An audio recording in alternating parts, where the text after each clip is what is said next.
On the evening of February 6, 2026, a video posted to President Donald Trump's Truth Social account ignited one of the most significant controversies of his second term.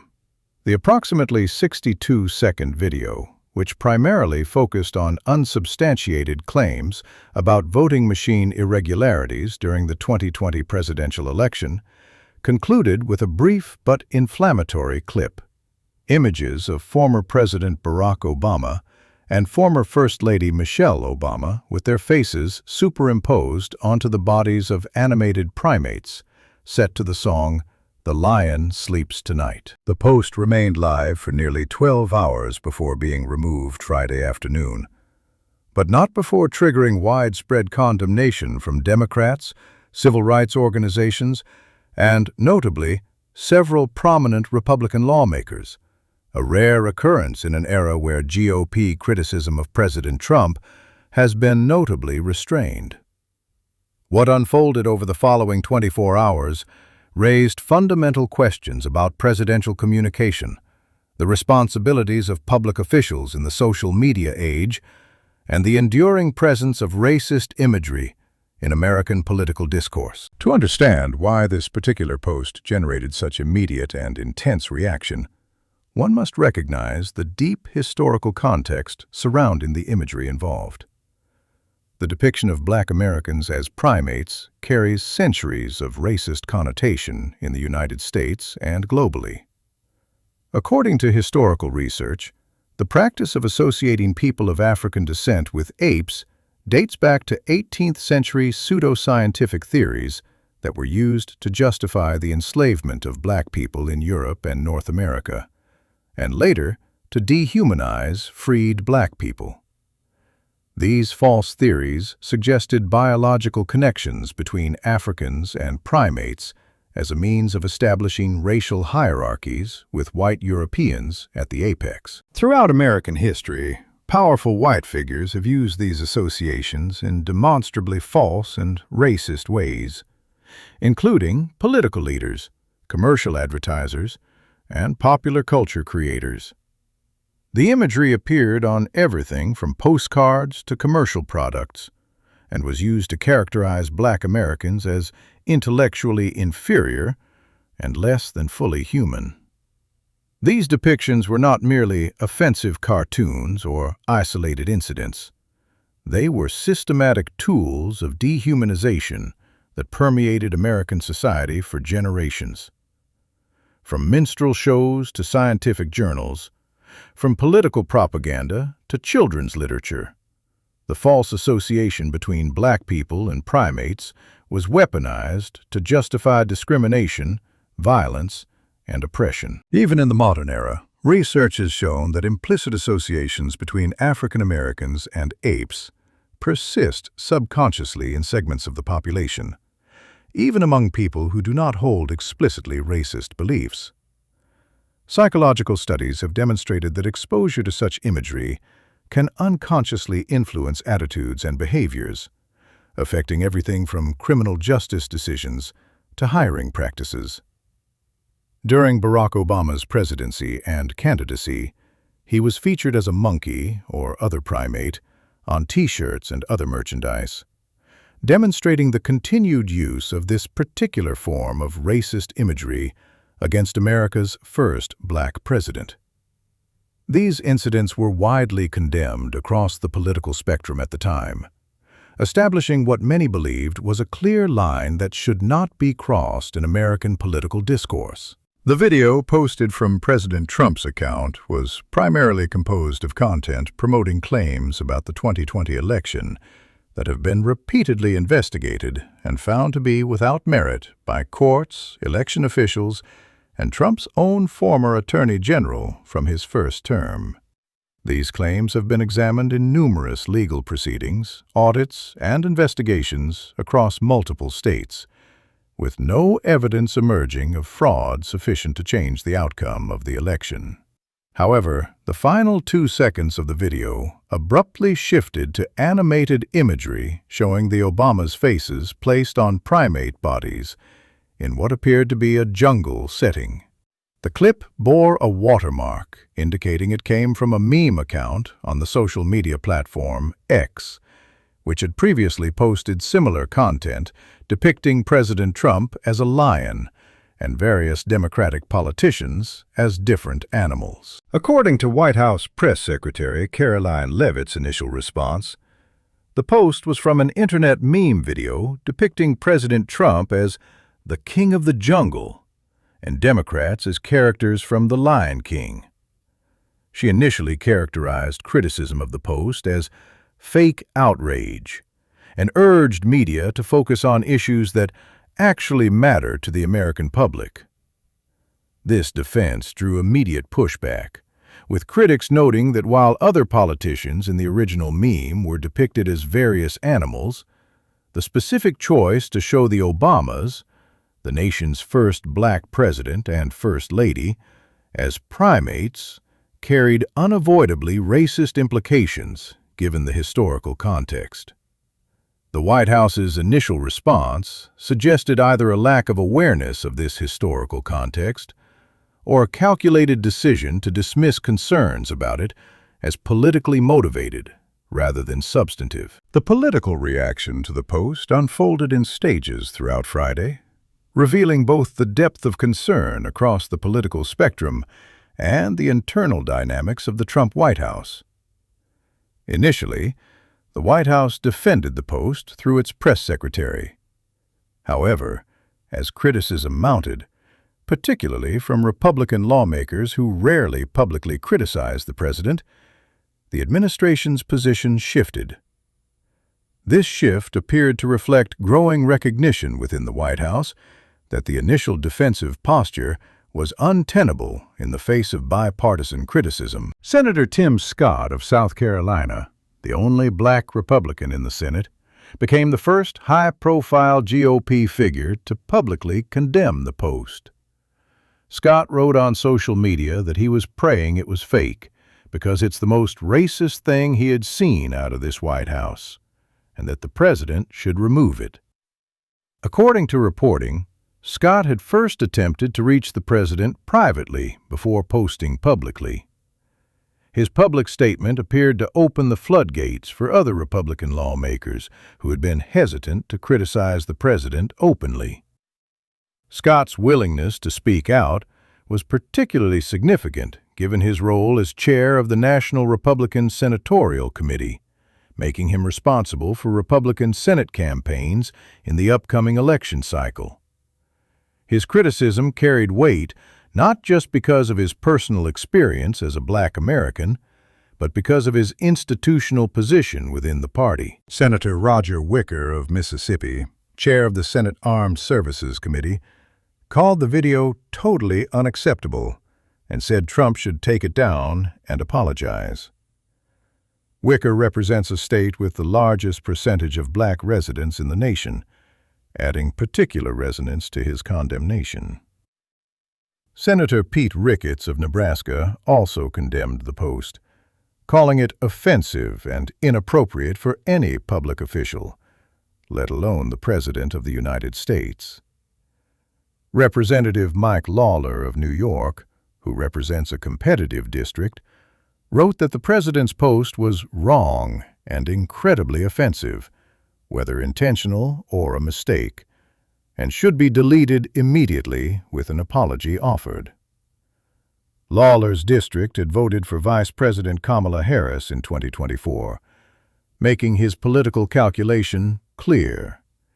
He needed to distance himself from the controversy to maintain credibility with moderate voters. Representative Brian Fitzpatrick of Pennsylvania, another Republican from a competitive district, characterized the post as a grave failure of judgment and absolutely unacceptable from anyone, most especially from the President of the United States.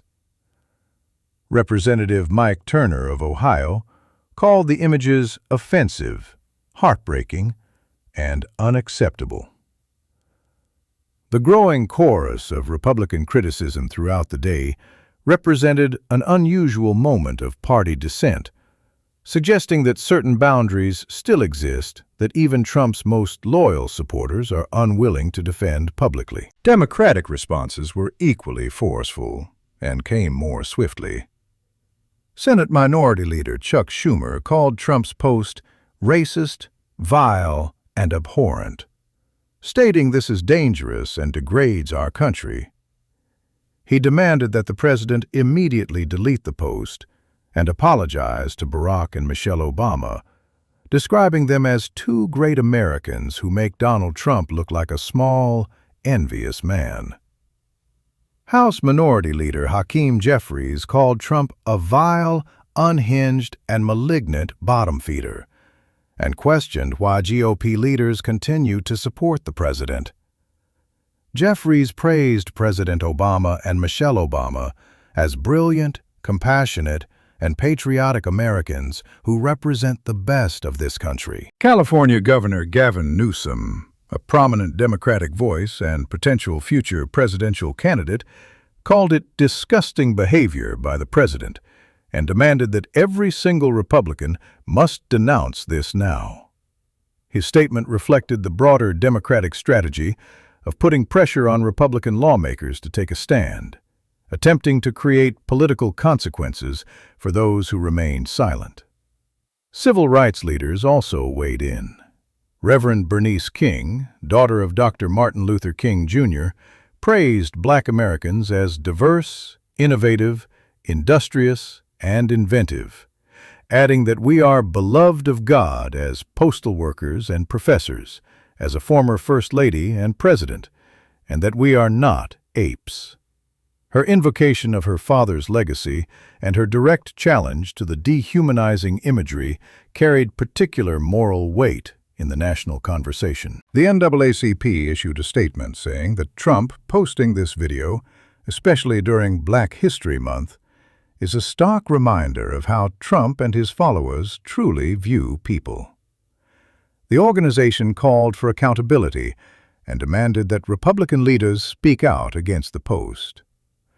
Other civil rights organizations, including the National Urban League and the Congressional Black Caucus, issued similar condemnations, framing the incident as part of a broader pattern of racial insensitivity from the administration. By Friday afternoon, the post was removed, and a White House official stated that a staffer erroneously made the post, shifting responsibility away from the president personally. This explanation raised immediate questions about how content reaches the president's account and what review processes, if any, exist before material is shared publicly. The timeline of events, with the post remaining live for nearly 12 hours and the White House initially defending it before reversing course, suggested that the decision to remove the post came only after the political pressure became overwhelming, particularly from Republicans. Speaking to reporters aboard Air Force One Friday evening, President Trump addressed the controversy directly, but declined to apologize. Trump said, of course, he condemns the racist parts of the video, while noting he has no plans to apologize. He stated he didn't make a mistake, adding that he didn't see the full video and that he looked at the beginning of it and it was fine. According to the president's account, he had reviewed only the initial portion of the video, which focused on election fraud claims, before passing it to a staffer to post. He suggested that the staffer should have been responsible for reviewing the entire content before sharing it publicly. Trump confirmed he spoke with Senator Scott by phone, telling reporters that Scott understood 100% after their conversation about the incident. However, the president's characterization of the conversation left ambiguous exactly what Scott understood, whether it was the explanation that a staffer was responsible or something else entirely. The president's refusal to apologize, even while condemning the racist content, represented his typical approach to controversies: acknowledge criticism without accepting personal responsibility or expressing regret for outcomes. The president's explanation raised questions among observers about social media protocols within the White House. How does content reach the president's personal account? What review processes exist before material is shared? Who ultimately bears responsibility when content posted from an official presidential account generates controversy? These questions took on added significance given the president's history of using social media extensively and often controversially.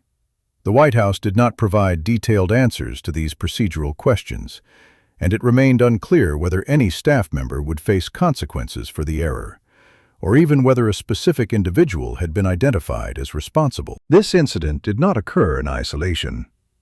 The relationship between President Trump and former President Obama has been marked by years of political and personal tension, dating back more than a decade. When Obama was in the White House, Trump advanced false claims that the 44th president, who was born in Hawaii, was born in Kenya and was constitutionally ineligible to serve as president. The so-called birther conspiracy theory that Trump promoted for years before eventually quietly abandoning it during his 2016 campaign.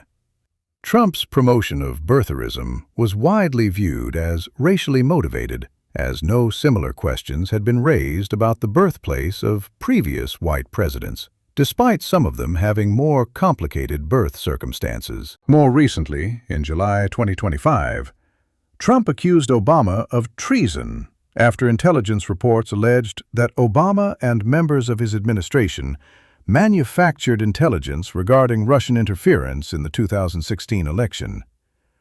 Obama's office called these accusations bizarre and ridiculous, characterizing them as a weak attempt at distraction.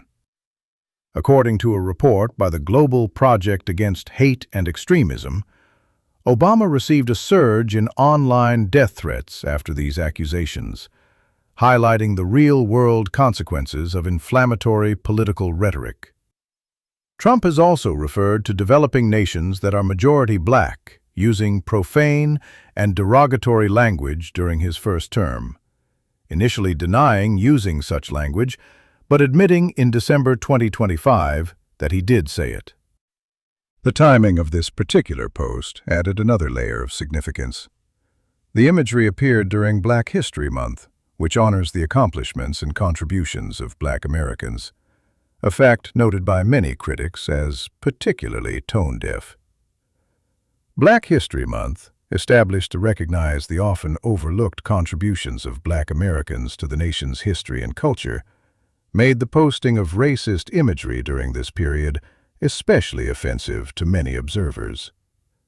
Critics noted that, at the same time the White House had issued a presidential proclamation citing the contributions of Black Americans to our national greatness and their enduring commitment to the ideals of our nation, the president's account was sharing imagery that dehumanized the first Black president and First Lady. This incident highlights the unique challenges and risks of presidential communication in the social media era.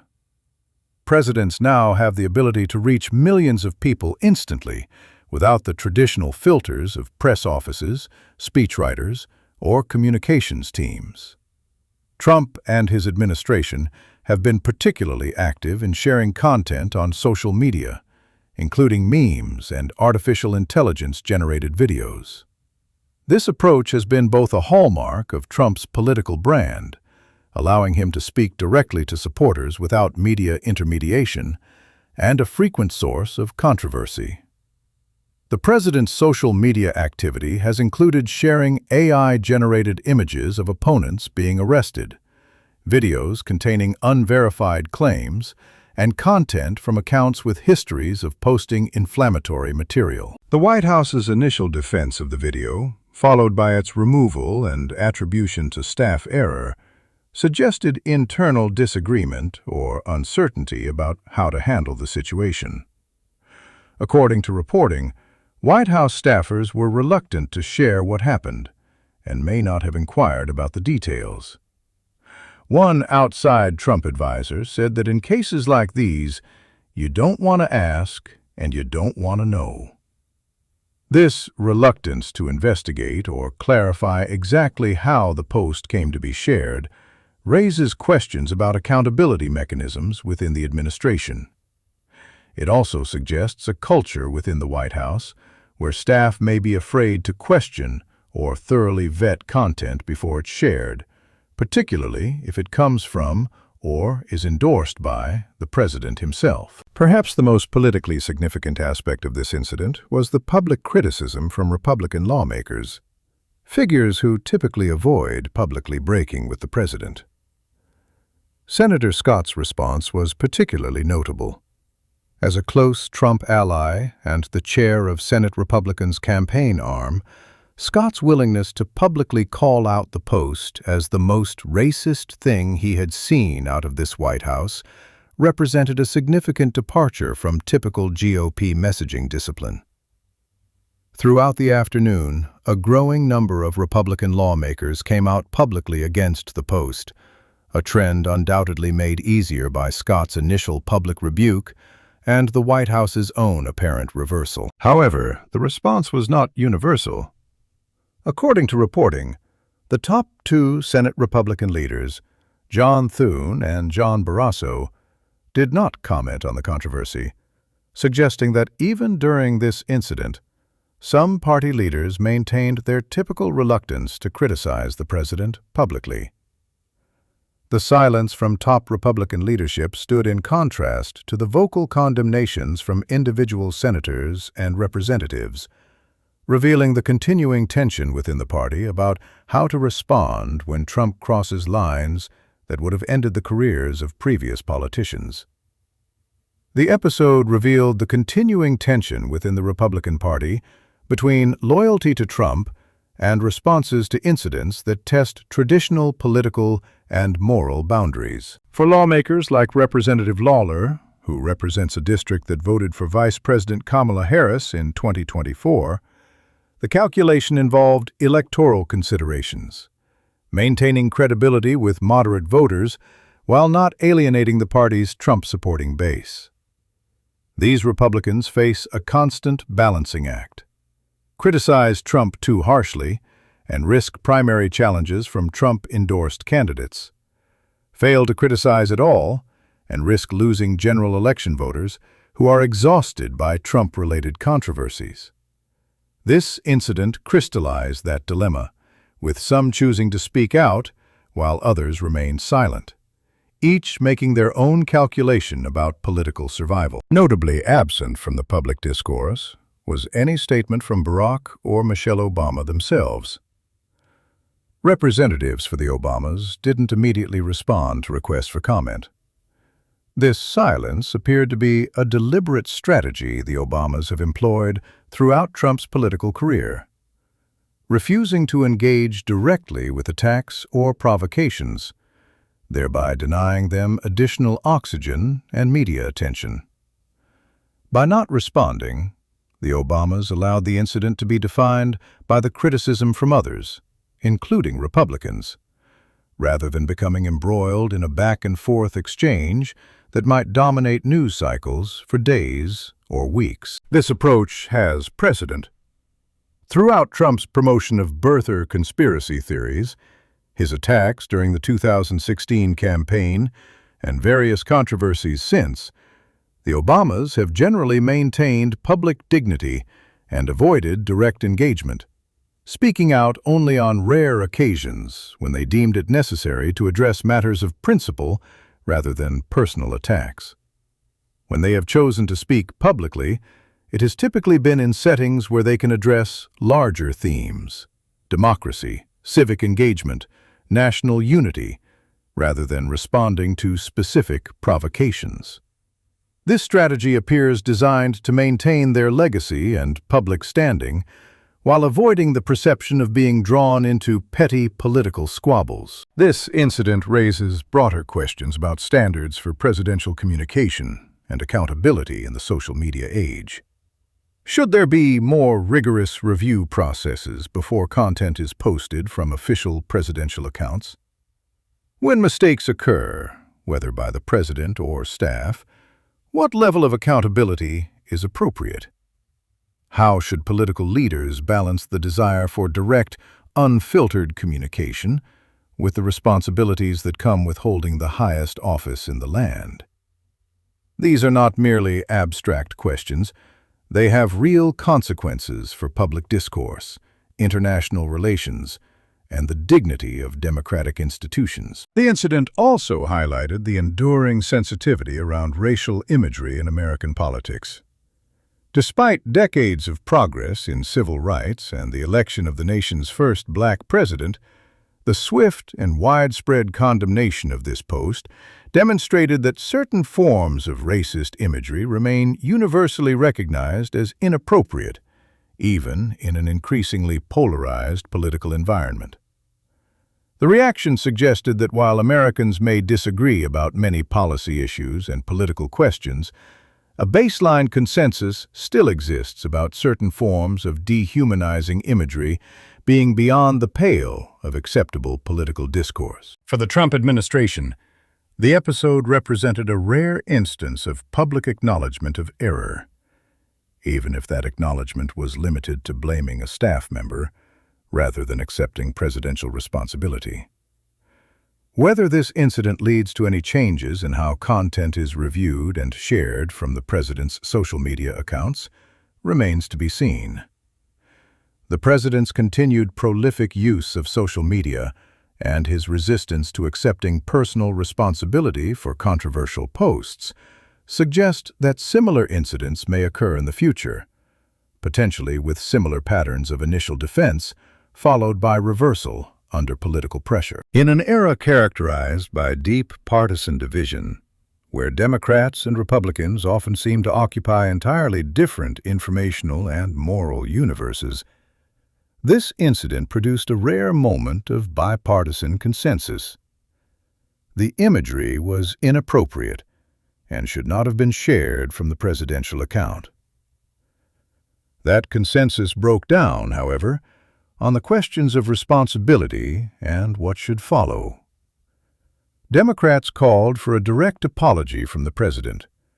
Republicans who criticized the post were more measured, generally accepting the staff error explanation without demanding further accountability. And President Trump himself declined to apologize, maintaining that he had not made a mistake. The incident serves as a reminder of several enduring realities in American political life. The painful persistence of racist imagery and its capacity to wound. The power and peril of social media in political communication. The complex calculations that govern when political leaders choose to speak out against their own party's leader. And the ongoing debate about where the line falls between political combat and basic standards of decency in public discourse.